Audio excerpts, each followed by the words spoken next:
Ya, shalom, selamat pagi semua, selamat siang bagi saudara-saudara di Indonesia. Kemarin seperti saya sampaikan bahwa saya dikirimi seorang teman terkait dengan berita atau video di mana PGI memberikan tanggapan mereka terhadap masalah hukuman mati terhadap Ferdy Sambo dan menolak pelaksanaan hukuman mati karena alasan ini. Dan saya sudah memberikan video tanggapan saya, dan itu berarti bahwa saya sudah membuat 2 video tanggapan terkait dengan pandangan PGI. Pertama yang saya dapat di berita online, dan yang kedua adalah yang dari video, ya, video di YouTube, ya. Nah, setelah tanggapan saya itu, ada seorang teman lagi yang mengirimkan WA untuk bertanya terkait dengan apa yang saya sudah jelaskan, ya. Saya bacakan saja WA-nya.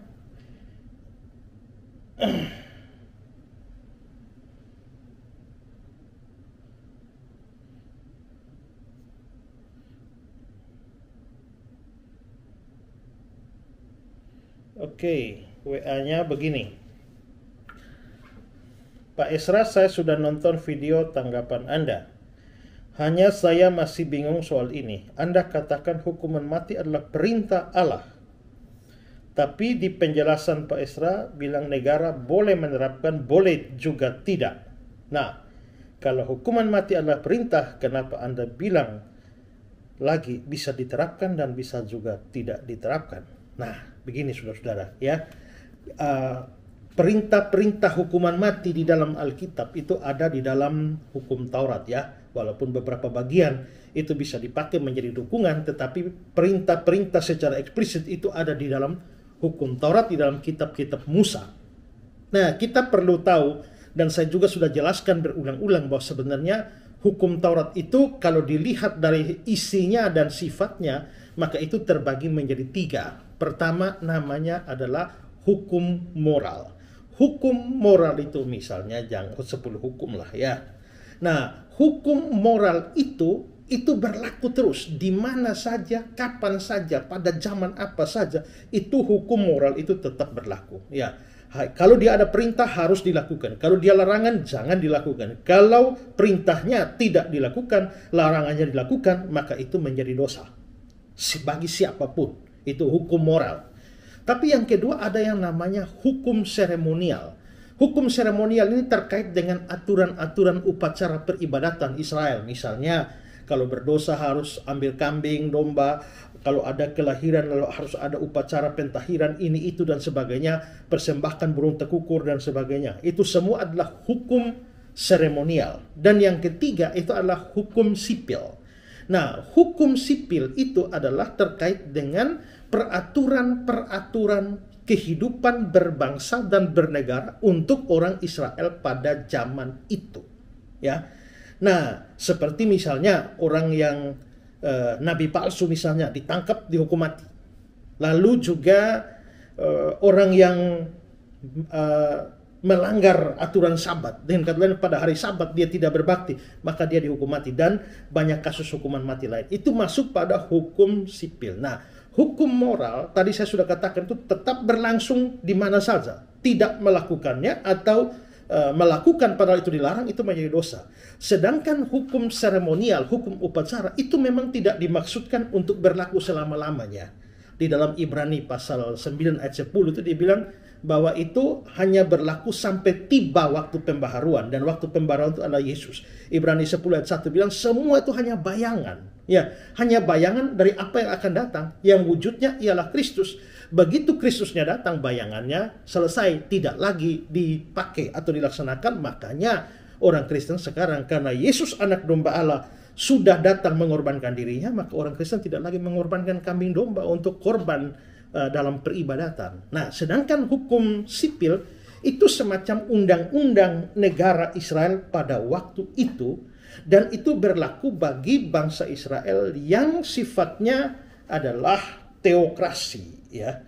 Nah, sekarang kita bisa lihat hukum sipil ini Karena itu undang-undang negara pada waktu itu, maka itu bisa diterapkan pada bangsa yang lain, kalau memang bangsa lain itu mempunyai pandangan yang sama, tapi juga bisa tidak kalau mempunyai pertimbangan yang lain. Nah, saya ambil contoh seperti yang sudah saya jelaskan juga tentang Yohanes pasal 8, ketika orang datang membawa perempuan yang ditangkap berzina, lalu menurut hukum Musa perempuan seperti ini harus dilempar batu sampai mati. Nah, apa tanggapan Yesus? Nah, Yesus bilang siapa yang tidak berdosa silakan dia lempar batu duluan. Nah, apakah Yesus melawan hukum Musa atau membatalkan hukum Musa? Tidak, karena dia tidak melarang orang-orang itu melemparinya. Tapi juga kita bisa lihat di sisi yang lain adalah bahwa kalau Yesus bilang ya, karena hukum Musa seperti itu kita harus menegakkan apa yang diperintahkan di dalam perjanjian lama, maka angkat batu dan lempar, maka Yesus akan berurusan dengan hukum Romawi. Karena ada semacam undang-undang Romawi yang menetapkan bahwa hak menghukum mati itu hanya ada dalam tangan orang Roma. Itu namanya hak ius gladi. Ius gladi itu ada hak pedang. Ya, jadi hanya Roma, pihak Roma yang mempunyai hak pedang. Kalau menghukum mati orang berdasarkan Taurat, ya, tanpa melewati keputusan Romawi, itu adalah sebuah pelanggaran terhadap hukum Romawi. Ya, itu misalnya pada Stefanus, itu melanggar hukum Romawi. Itulah sebabnya dalam menghukum mati Yesus, biarpun menurut hukum Taurat, Yesus dianggap nabi palsu, harusnya sudah bisa dihukum mati berdasarkan aturan Taurat. Ya, hukum sipil itu. Tapi tidak bisa dilakukan. Kenapa? Mereka butuh keputusan Romawi, Pontius Pilatus. Karena ius gladi itu ada di tangan Romawi, yaitu Pontius Pilatus. Dan Yesus akhirnya dieksekusi mati. Yang kita omong dalam pengakuan iman rasuli setiap minggu itu kan, ya, menderita sengsara di bawah pemerintahan Pontius Pilatus. Jadi kita bisa lihat ada perintah dalam Taurat, tapi itu hukumnya sipil.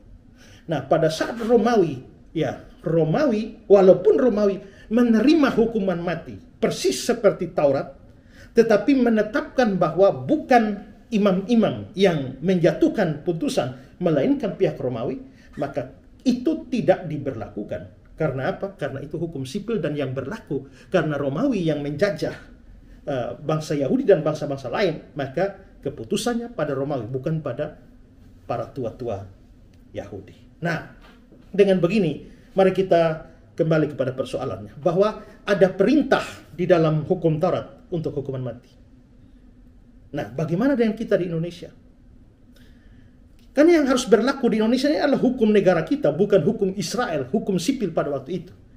Nah, kalau ternyata pemerintah Indonesia dalam undang-undang atau hukum kita itu juga menetapkan atau menerapkan hukuman mati, maka itu tidak salah. Kenapa? Toh itu ada dan sama dengan hukum sipilnya orang Yahudi yang datang dari Tuhan. Itu tidak salah. Tapi misalnya pemerintah Indonesia, ya, itu mempunyai pertimbangan-pertimbangan tertentu, lalu tidak menerapkan hukuman mati, maka tidak apa-apa juga. Karena itu kan bukan undang-undang kita di hukum sipil Israel.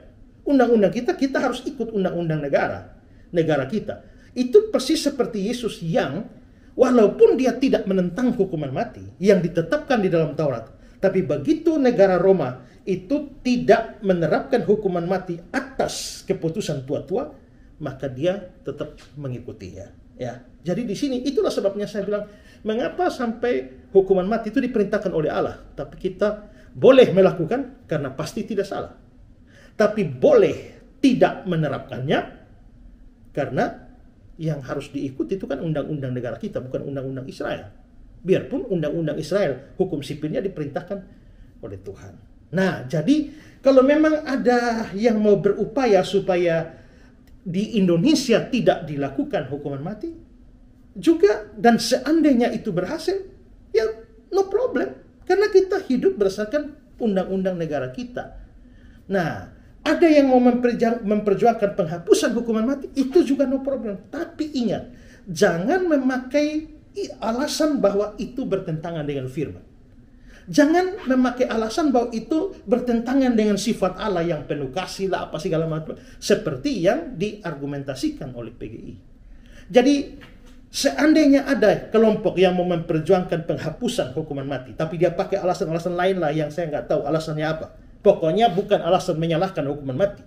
Ya, dari sudut pandang agama, sudut pandang Alkitab, sudut pandang kekristenan, silakan. Dan seandainya hukuman mati dihapuskan di Indonesia, ya sebagai warga negara kita kan juga taat. Kita tidak sedang memperjuangkan bahwa hukuman mati harus tetap dilakukan karena Alkitab memerintahkannya. Ini bukan negara agama, ini negara Indonesia ya. Dan kita punya hukum sendiri. Jadi kalau mau dihapuskan, silakan hapuskan, tapi pakai alasan lain. Jangan pakai alasan bahwa itu menyalahi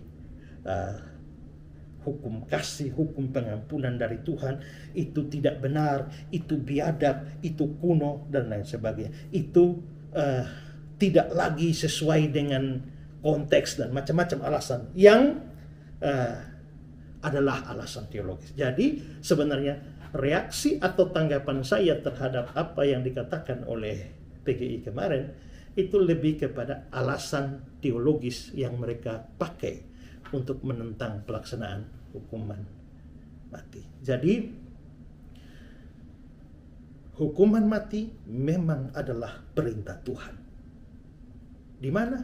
Di Perjanjian Lama. Tapi itu boleh diterapkan. Kenapa?